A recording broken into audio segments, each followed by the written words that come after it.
Yes. Ebana, mambo vipi mtazamaji? Call me official Rose B nyuma ya kipaza kukuhabarisha zaidi. Leo nikwambie tu kwamba Zuchu amefunguka sababu za kujifungua kwa operation baada ya maneno kuwa mengi mitandaoni, mastaa wa kike kutoa mapenzi ambayo si sawa, makinyume na maumbile. Karibu sana tuweze kufahamu nini ambacho ameweza kukisimulia Zuchu katika safari yake ya kujifungua kwa operation. Msanii huyu wa Bongo Flava amefunguka kuhusu sababu ambayo ilimfanya mtoto wake kufanyiwa operation baada ya kuulizwa na mmoja wa washabiki wake namna alivyokuja kujifungua kwa njia ya upasuaji.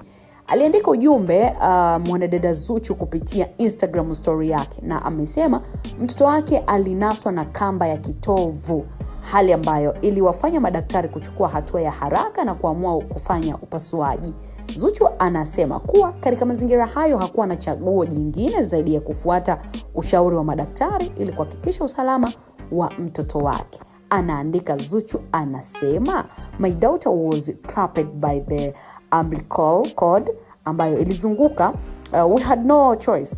Zuchu aliandika akieleza kwamba kamba ya kitovu ilikuwa imemzunguka mtoto wake na kufanya upasuaji kwa njia salama kwa wakati huo. So kauli hiyo ya Zuchu imewekwa wazi kuwa uamuzi wa Zuchu kufanyiwa operation haukuwa kwa sababu ya kuchagua aina hiyo ya kujifungua, nope, bali ulitokana na hali ambayo ilikuwa ikihitajika ili kufanya uangalizi wa mtoto wake kwa maalum zaidi kitabibu.